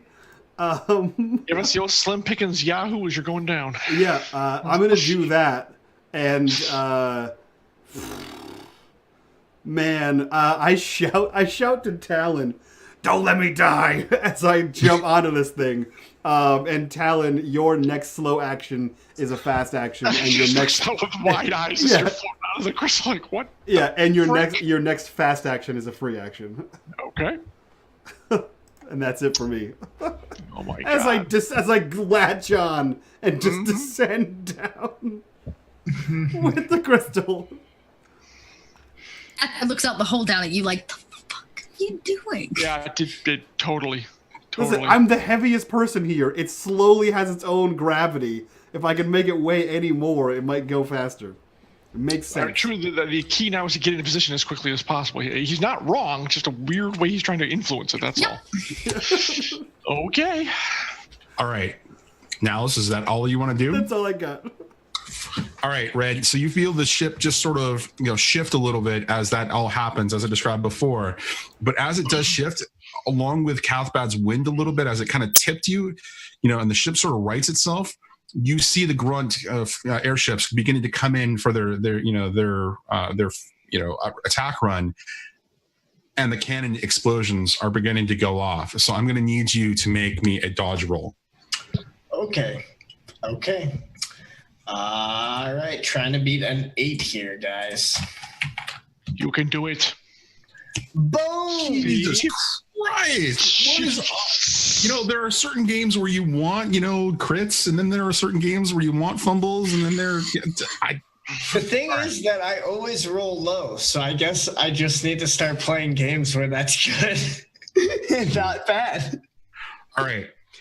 So you see the shots beginning to come in as the ship rights itself, and Cathbat, you feel the momentum of the ship shifting a little bit as it begins to kind of push forward and just shoot away as the explosions hit. But Red, you're taking the ship off on a course away from Starlight Commons, and those shots are continuing to fire at you. So the first big shot misses you. I need you to make me another. I would like to use my blood seal. Oh my God. Are you? All right. Are you sure you want to roll it versus rolling your dodge? I'm just very curious about that. Well, I would theoretically get to roll my dodge afterwards if I failed, wouldn't I? Sure. Jesus. He said resigned. Damn it. And I hit 14. Yeah, so like I think this is like one of those like weird things where we get like a shot of like inside the ship where there's like somebody in their like own turret. And they're like going to like click the button, and like for whatever reason, like we see like their vision is like fogged out, and the button is just like moving around, and they're like trying to like hit the trigger, and they just like can't get it to go. As Red interferes with them. But also, we see Red, begin to bleed again, seemingly from nowhere, as blood begins to seep through his robes, and he staggers a little bit as he tries to keep his balance on this shaking airship as he loses some vitality. All right, explosions go off around, but they seem a lot less because that one airship is not able to fire at you. As we come towards Talon, who sees something really interesting and miraculous as he's watching, as he's tracking these ships.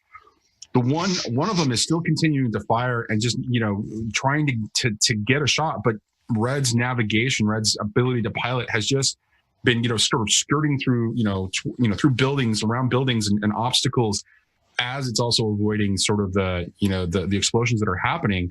And the other one, for some reason, it got off one shot and then it can't fire anymore. It's really weird. And you're like, well, it must be a gun jam of some kind. Yep, that's what I figure. Take some shots. Yep. Well, then I'm going to ignore the one that can't fire and the one that's trying to blow us out of the sky. All right. So once again, I'm going to try the focus with my free. And right on the money. So I've got it. Okay, and then I'm going to try to put the cannon shot right through its windshield. I could use one of those crits right about now. Would be really nice. But, frick. So that was a free action and a fast action, so I can still reload and fire again if I have to, which is apparently what I'm going to do. And the focus still works. This is my next damage roll. I just got to get a hit first. And come on. Wow, missed twice. Unreal. Come on.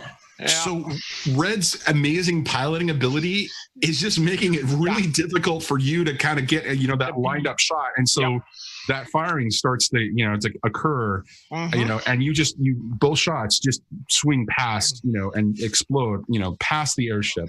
Yeah. Jeez, that sucks. Which you then see the gigantic sort of galleon-sized airship still making its descent and starting to turn to the side as it's continuing to make its descent. And that is when you begin to notice that there are a series of cannons on the side of the ship that are beginning to point towards Gelspar itself. Oh, holy crap. They're going to destroy this thing no matter what. And that's where we come to Red, who is continuing to do the navigation. He's kind of piloting through. Red, what do you want to do here? It's just one ship pointing at Gelspar. It's the whole. There is one galleon-sized airship that is now beginning to point its guns at Gelspar. You can see it out of the port that it's shifting and it's continuing its descent and kind of pointing the side of its cannons directly towards Starlight Commons. Okay, and how far away is it? It's just about to enter medium range from long range. Talon, Cathbat, you're not going to like this, but we got to jump. We got to jump right now. And Red is going to... I do not... I want to jam the ignition and zoom our ship into the galleon. Yep, exactly. No, it's just I was going to tell you to do is ram it. Yeah, so I gotta scramble out of the turret somehow. But yeah, I'm totally down with it. Okay, so all of this is going to rely on a couple of rolls from Red. If there was ever a moment where a donation needed to come in and kick some asses, right now is it, because we are going to resolve this before the stream ends. Oh my God. Let's do it up. All right. Now, the first roll is about your ability to maneuver the airship in such a way that's going to allow everybody to be able to escape without needing to take damage or make some serious dodge rolls. That seems reasonable. Can you describe to me narratively what makes sense here? Like how would Red go about doing this? I think that up until now, Red has been flying, like trying to like use the knowledge that he has gained from like spending times on airships. And I think like starting with the little like instinct, the voice in his head that he heard, the call from the divine, he is sort of going to just trust his gut and start just flying on pure instinct and trying to just let his inherent presence in the world take over and let him just feel the right way to turn and dance and move this ship as he tries to catch the wind. So I was thinking maybe insight. Okay. Or focus. Focus is really bad for me, and insight's pretty good, but I'll really roll either. I think insight makes sense. Cool. Here we go. I still have a -2, so I need to hit a 16. Nope. Oh my god.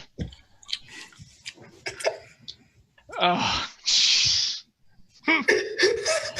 All right.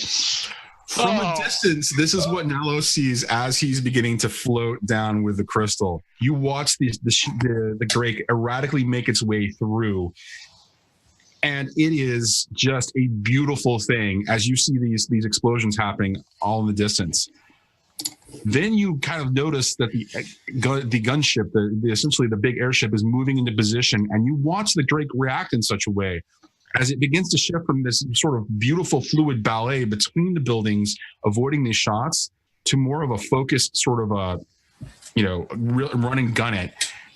And that's when it starts to clip some of the buildings as it's beginning to angle its way towards up. Cathbad, Talon, I'm going to need some sort of a dodge roll as you bail out of the ship. God, I'm so screwed. If you could make me an argument for something else, I would love to hear it. Alan, don't forget you do still have that -2. Okay. I would like to make an acrobatics because it's twice as high as my dodge. Okay. Yeah, I would do either acrobatics or endurance, both of which are twice as high as my dodge, to try to tough it out. Yeah. Okay. I'm gonna lead you down this path with me just a little bit. Think about anything that you guys have that might actually help. Okay, so technically that sustain is still going. The one on the ship. Yes. Kind of. Yes. It could be argued. If not, Cathbad can technically cast that at will. This like wind walker thing. I don't know if I can like use that in a helping way. The other thing I have is a bit extreme, and I need to make sure that Red's off the ship first. But the only thing I think that I can do for want to use the sustain on that, that's fine.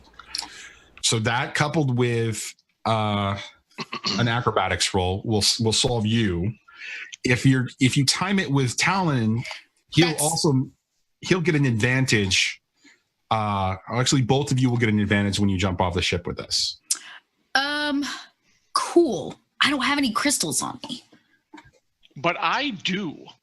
Do crystals Exactly. Yep. Exactly. That's what I was implying. Mm-hmm. No, I had a crystal that I took. But I guess, you put it in the ship. You put it in the ship. Yeah, so, right, okay. But you did a hot swap. You still have it on you. Okay. I have the other one. Yes, you kept it because... Oh, the tiny one. That's right. Okay. But Talon's going to say, jump on. And he's going to have you climb onto him. And we're both going to do together. Cat had like a freaking flying squirrels, like all fours wrapped around you. And she goes, jump. I have an idea. But yeah, me too. If you do it, and he reveals in his pouch, he's got like a fist-sized crystal on him. Hold on tight. Got it. We're pretty much going to jump out the back. Mm-hmm. Because so I'm glad that you finally remembered it. I was trying to lead you there without totally forgot that. With that no roll, the two of you were able to jump out the back and begin to float down. But wait, before I go, I shout back to the cockpit, Red, we are leaving. Without you. Well, right now, yes, and going, yeah. Yeah. All right. So Red. They are able to successfully navigate and figure out how to do that. Now is the time where you get to jump out and do the whatever you're going to do. with the airship. Catback Describe it yells, to me. grab a rope. I mean, we're floating. So am I good? Like, is the airship on trajectory to succeed? Because Red would prioritize that over his own safety.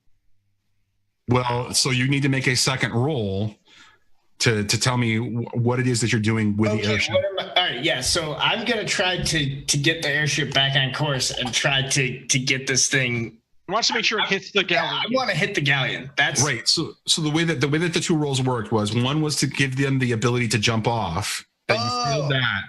The second one is you're angling towards for ramming speed. All right, let's make this happen. Let's see it. Here we go. Come on, better luck this time. Oh my God.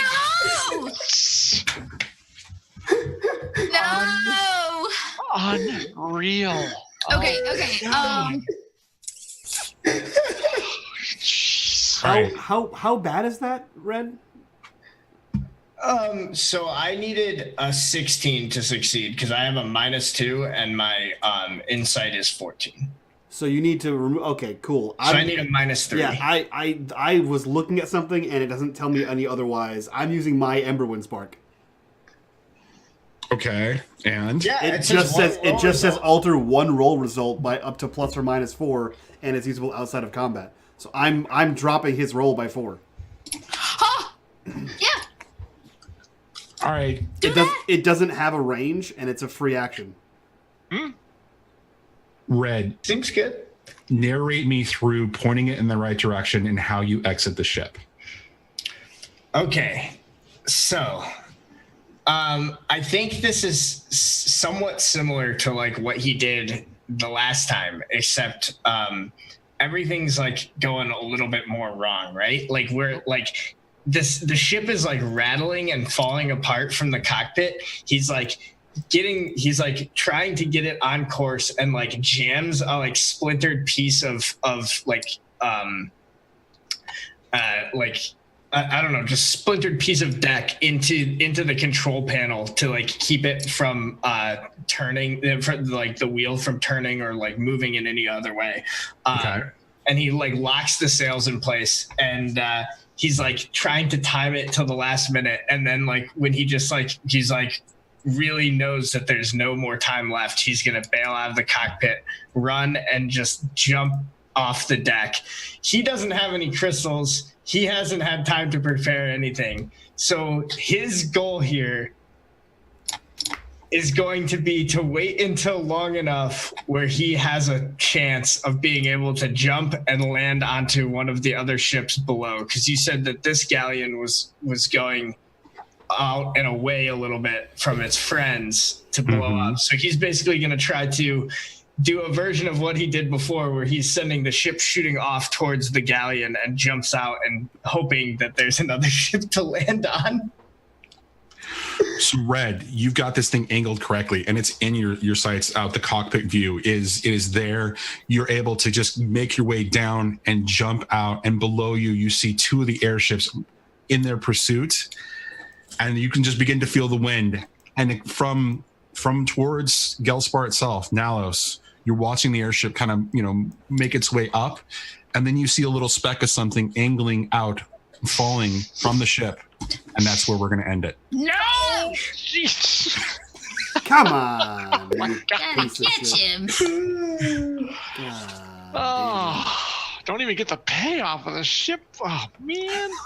You're- Come on, you gotta love good climaxes like that. I was about to say, It's a good cliffhanger. It's a great cliffhanger. let me tell you, that wind spell, Cathbat did absolutely nothing this game but cast wind. But you make it windy. Beautiful. The only thing she did, and you know what? I almost got rid of that. I almost did not choose that because I was like, who's going to need to move 2 extra spaces? I mean, to be fair, all I've done for the last like 3 sessions was make goofy rolls to do weird stuff with the airship. So like, Yeah. All you've done for the last Kinda episode is beautiful. crash Really and has. shit. Love it. Man, Love that it being all. said, guys, that was episode 9. Wow. I'm pretty sure. That was 8. 8. Is it No. Episode- No, 9. You're right. You're right. 9. Am I right? Yeah, I'm right. Yeah. Episode 9. down and out in Gelspar. Yeah, so guys, that was episode 9. We are almost done with the season. We have 3 more episodes after this. I believe that's how math works. Yeah, we'll be coming to the chilling conclusion of the Skies of Axia. I cannot wait. As Johnny said, he's taking a little bit off book, and we're just helping him right along, apparently. So, with that, let's go around, do our introductions, hear your thoughts, find out where to find you, and we'll go host a friend of ours. We'll start with the maneuvering leaf on the wind. Sam, who are you? Where can we find you on the internet? What are you up to? I am Sam, twitch.tv/wizandfool, Twitter @thewizandfool. Man, I'm having a blast as always. I am really enjoying playing Red as a character. He's goofy and fun and fits in well with this group dynamic, and you guys have been a blast to play off of with that kind of stuff, so I appreciate that. You gotta have some people willing to do the straight and narrow in order to play like the kind of off-kilter character. It doesn't really work otherwise, so I appreciate that. Hopefully Red doesn't die. I really didn't have much of a plan for what happened after I got this going, but you know, it's the way it goes. If he does, it will be the most epic conclusion for a character. Let's be completely honest. True. So yeah, tune in because I have no idea if Red's going to make it, and I really hope he does because I'd love to play more of the character. I think at the end of the day, he lived a good life. Yeah, he lived a good life. He's a good character. Go ahead. I don't currently have a lot else to shout out, so I was just going to say, come back next week, please. Hell yeah, for sure. That being said, let's jump right over to Chelsea. Who are you? Where can we find you on the internet, and what are you up to? I am Chelsea. You can find me at little_red_dot on the Twitches and the Twitters, where I play a lot of tabletop RPGs on a lot of awesome networks, just like this one. So yeah, check me out there. I do just a slew of weird things. I have a Discord too if you want to come hang out and just chat about things. I have a place you can post pictures of your fur babies, and I got a channel called Womansplaining if you just really need to, and screaming at the void. So it's really random channel. So come chat. We have a great time. Screaming at void. I like that idea. Yeah, screaming at the void. It's just an open channel where people just come and yell at the horrible things that life has to toss at them. Or sometimes you just need to yell at a void. That's what I call Johnny. Speaking of which, let's go to John. John, who are you? Where can we find you on the internet? What are you up to? Speaking of fur babies, one right here. John Helver's Radio Johnny Panda here on Twitter and Twitch and other places. When I'm not here, kicking ass and taking names with the rest of the great crew here, I run an Axia game where my party the players have to reset in the Silverglade. So come join that. It's going to be the middle of the month, probably around the 14th or so. And we do the Crystal Strahd. We're doing that's the Ember crew. Otherwise, we're doing Infinity and Beyond every other Saturday with Arvin DMing. It's a great time. So that's where I hang out. But tonight, I'm here with you fine people, and couldn't be happier. It's been an awesome playing with this group, and yeah, the group is really crazy, but so much fun. Welcome. That being said, last but definitely least, the void that I scream into. Johnny, who are you? Where can we find you on the internet? What are you up to, man? Johnny, I'm Video Store Cowboy everywhere except Twitter, where it's VidStore Cowboy. Yeah, as a void, I accept that completely. I think you guys did amazing tonight. We were really off book. We were making up rules as we go along to solve some very interesting problems. And honestly, I'm most excited to come back and find out what happens to Red. This is, I think, there's been a couple times where I've run games and I haven't known what's actually going to happen because it's in part the dice rolls and in part whatever the players choose to make happen. So this is going to be badass. I'm actually really excited already to see what happens next week. Excited yet kind of shying away because 3 of us are safe. Now the one is, it's going to be really interesting to see how that turns out. Are you though? There are cannons turning your direction. So the ship's going to hit. The ship's going to hit and knock them off course, and we're going to book it. And it's going to be great. Cathbad and me are going to walk out. The explosion's going off. It's going to be awesome. So now it's just going to land and leave and go home. Or they're just going to blow us to Kingdom Come. So we'll see what happens first. Okay. Fantastic. Thank you guys for being here. Thank you, chat, for being here and hanging out with us. If you guys missed this, catch it on YouTube. It'll be there in a couple days. If you guys want to support the channel, please go check out our Patreon. There's a bunch of stuff for free. There's a bunch of stuff for all kinds of tiers. That's the best way to support the channel. If you guys want to join the community, please slide up on our Discord. It's an awesome place for RP and all kinds of fun stuff. This Saturday, we have episode 2 of our Twitch sub/patron West Marches post-apocalyptic campaign, which should be super awesome. I cannot wait for that. And then on Saturday the 30th. That's a date. Yep, Saturday the 30th of March. That is our third of the year, our 12-hour charity streamathon for Extra Life. We've already hit $1,000 and change as a team. We're going to be doing a giveaway soon for a pound of dice from Easy Roller Dice, which is going to be awesome. But that is our third session for the streamathon. So definitely come check us out there. And with that, we're going to go raid our friend Encounter Roleplay. Thank you, Derek, for the sub, by the way. We're going to go raid our friends Encounter Roleplay. They're currently playing The World Tree Burns, the official Midgard campaign. So give them all of your hot, sticky raid love. And from all of us to you guys, bye-bye. Farewell.